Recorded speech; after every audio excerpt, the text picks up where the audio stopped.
திருத்தூதர் பணிகள் 27ஆம் அதிகாரம். எனவே நீங்கள் உணவருந்தும்படி கேட்டுக்கொள்கிறேன். அப்போதுதான் நீங்கள் உயிர் பிழைக்க முடியும்.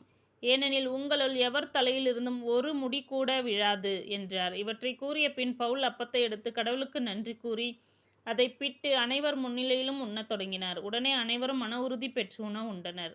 கப்பலில் மொத்தம் 276 பேர் இருந்தோம். அனைவரும் வயிறார உண்டதும் அவர்கள் கப்பலில் இருந்த கோதுமையை தூக்கி கடலில் எறிந்து அதன் பளுவை குறைத்தார்கள்.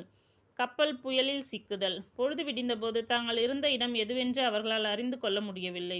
ஆனால் ஏதோ மணல் கரையுள்ள வளைகுடா பகுதி வருகிறதென்று கண்டு முடிந்தால் கப்பலை கரையில் சேர்க்கலாம் என்று அவர்கள் விரும்பினார்கள். எனவே நங்கூரங்களை அவிழ்த்து அவற்றை கடலில் விட்டுவிட்டார்கள்.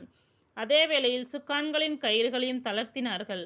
காற்று வீசுவதற்கு ஏற்ப முன்பாயை உயர்த்தி கட்டி கப்பலை கரையை நோக்கி செலுத்தினார்கள். ஆனால் கப்பல் நீரடி மணல் திட்டையில் மோதியது. கப்பலின் முன்பகுதி புதைந்து அசையாமல் இருந்தது. பின்பகுதி அலைகளின் வேகத்தால் உடைந்து போயிற்று. கைதிகளில் எவரும் நீந்தி தப்பிவிடக் கூடாதென்று படை வீரர்கள் அவர்களை கொன்றுவிட திட்டமிட்டார்கள். நூற்றுவர் தலைவர் பவுலை காப்பாற்ற விரும்பி அவர்கள் திட்டத்தை நிறைவேற்ற விடவில்லை. எனவே நீந்தக்கூடியவர்கள் கடலில் குதித்து முதலில் கரை சேரவும் மற்றவர்கள் பலகைகளையாவது கப்பலின் உடைந்த துண்டுகளையாவது பற்றி கொண்டு கரை சேரவும் ஆணை பிறப்பித்தார். இவ்வாறு எல்லோரும் பாதுகாப்பாய் கரை சேர்ந்தார்கள். 28ஆம் அதிகாரம். மால்தா தீவில் பவுல். நாங்கள் தப்பித்து கரை சேர்ந்த பின் அந்த தீவின் பெயர் மால்தா என்று அறிந்து கொண்டோம். அத்தீவினர் எங்களிடம் மிகுந்த மனிதநேயத்துடன் நடந்து கொண்டனர்.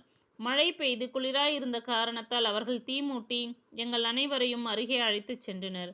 பவுல் சுள்ளிகளை பொறுக்கி சேர்த்து தீயில் போட்டபோது ஒரு விரியன் பாம்பு சூட்டின் மிகுதியால் வெளியே வந்தது.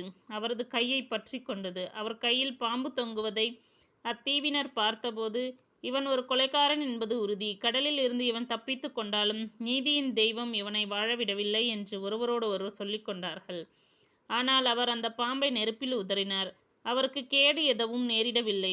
அவருக்கு வீக்கம் ஏற்பட போகிறது அல்லது திடீரென செத்து விழப் போகிறார் என்று அவர்கள் எதிர்பார்த்து கொண்டிருந்தார்கள். ஆனால் அவர்கள் நீண்ட நேரம் காத்திருந்தும் அவருக்கு தீங்கு எதுவும் ஏற்படாததைக் கண்டு தங்கள் எண்ணத்தை மாற்றிக்கொண்டார்கள். அவர் ஒரு தெய்வம் என்று சொல்லத் தொடங்கினார்கள். அந்த இடத்துக்கு அருகில் அத்தீவின் தலைவருடைய நிலங்கள் இருந்தன. அவர் பெயர் புப்பிலியு. அவர் எங்களை வரவேற்று 3 நாள் அன்புடன் விருந்தோம்பினார். பிப்பிலியுனது தந்தை காய்ச்சலினாலும் வயிற்று அலைச்சலாலும் நோயுற்று கிடந்தார். பவுல் அங்கு சென்று அவர் மேல் தம் கையை வைத்து இறைவனிடம் வேண்டி அவரை நலமாக்கினார்.